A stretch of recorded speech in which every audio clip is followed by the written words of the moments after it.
वक्फ board की बात जब उठी, उसको लेकर जब जो चेंजेस होने हैं उसको लेकर बात उठी, तब समय समय पर प्रतिक्रियाएं आई। अभी धर्म संसद को लेकर सपा कह रही है राजनीतिक विषय ही नहीं है साहब। देखिए, मुझे लगता है पारुल जी, पूरी दुनिया में भारत एकमात्र सनातनी देश है। हम्म। और सनातन कोई धर्म नहीं है, हम्म। सनातन एक व्यवस्था है और एक परंपरा है। परंपरा, और एग्जैक्टली। हाँ बिल्कुल, जिस प्रकार हिंदू धर्म गुरु और महामंडलेश्वर इकट्ठे हुए हैं, तमाम साधु संत इकट्ठे हुए हैं और सनातन बोर्ड की मांग कर रहे हैं, तो मुझे हम्म। लगता है ये तो सरकार का विषय है कि सरकार इस पे क्या निर्णय लेगी। लेकिन एक चीज हम इसमें बताना चाहेंगे आपको, जो 27 जनवरी को बैठक हुई थी, हम्म। देवकी नंदन जी के नेतृत्व में, अगुवाई में हुई थी, उसमें सारे अखाड़ों के प्रमुख भी शामिल थे और अखाड़ा परिषद के राष्ट्रीय अध्यक्ष भी शामिल थे।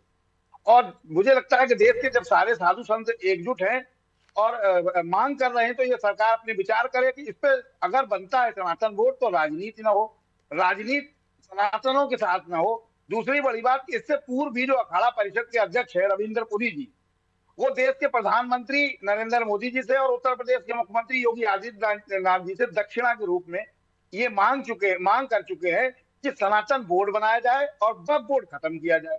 तो मुझे लगता है कि इसमें सनातनी जो लोग, सनातन बोर्ड की जो लोग मांग कर रहे हैं, उन्हें अपने बोर्ड की मांग करनी चाहिए, ना कि किसी बोर्ड को खत्म करने का। वो कौन होते हैं कहने वाले कि ये बोर्ड खत्म किया जाए? वो तो सरकार ने बनाया है, नियम संविधान कानून के तहत बना है। तो कानून के तहत जो चीज बनी हुई है उसमें मुझे लगता है कि डिस्टर्बेंस नहीं होना चाहिए। अगर ये होता है तो निश्चित रूप से इसमें सनातनियों की भी राजनीति है। तो मुझे लगता है कि इस पर सरकार स्टैंड ले और सरकार विचार करे कि अगर वक्फ बोर्ड है तो सारे धर्म गुरुओं का बना हुआ कुछ ना कुछ, तो मुझे लगता है सनातन बोर्ड बनना चाहिए। बिल्कुल सरकार को इस पर निर्णय लेना चाहिए और स्टैंड जल्दी क्लियर करना चाहिए। जी पारुल जी। बिल्कुल, लेकिन सनातन बोर्ड की मांग इस वक्त क्यों उठ रही है? क्या पहले इस मामले में दूसरी सरकारों ने नहीं सोचा, या अब साधु संत अपने इस डिसीजन को लेकर कंफर्टेबल महसूस कर रहे हैं कि अब हम अपनी बात रख सकते हैं? इसको लेकर आपका क्या सोचना है?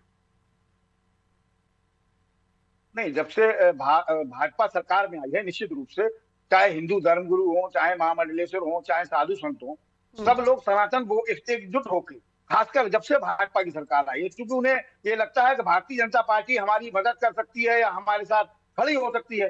तो इस वजह से इन साधु संतों ने, और एक कहावत है ना कि जैसे कोई काम करने जा रहे थे, अचानक बीच में कुंभ आ गया, ये चर्चा तो काफी पहले से भी चल रही है। हम्म। लेकिन जब अखाड़ा, सारे अखाड़े वहां कुंभ में इकट्ठे हुए और भारतीय जनता पार्टी का आयोजन है, निश्चित रूप से सरकार का आयोजन है, सरकार वहां व्यवस्थाएं देख रही है, तो उस समय चूंकि इस पूरे मामले को हवा मिल गई तो सारे लोग इकट्ठे होते पहले। तो वहां कुंभ में चूंकि सब इकट्ठे थे, इसलिए उन्होंने वहां एक धर्म संसद बुला ली और धर्म संसद में ये फैसला ले लिया।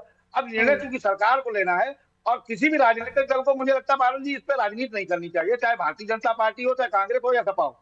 एक हम्म। स्टैंड साधु संतों का है, जैसा आदरणीय लेकिन अशोक पक्ष तो तिवारी जी ने लेना कहा। पड़ेगा ना सर, पक्ष तो लेना पड़ेगा कि आप चाहते हैं नहीं चाहते हैं, आप संतों के साथ हैं या नहीं है, ये पक्ष तो देना पड़ेगा ना राजनेताओं को भी। बिल्कुल वो बिल्कुल, भी तो ये पक्ष होना सनातनी है चाहिए। कहीं ना कहीं। बिल्कुल, सनातनी तो सभी हैं यहाँ, हिंदुस्तान में रहने वाले सभी सनातनी है। मैंने पहले ही कहा आपसे कि सनातन कोई धर्म नहीं है, एक बिल्कुल। व्यवस्था है, एक परंपरा है। जी। बिल्कुल। सनातन बोर्ड की मांग उठ रही है।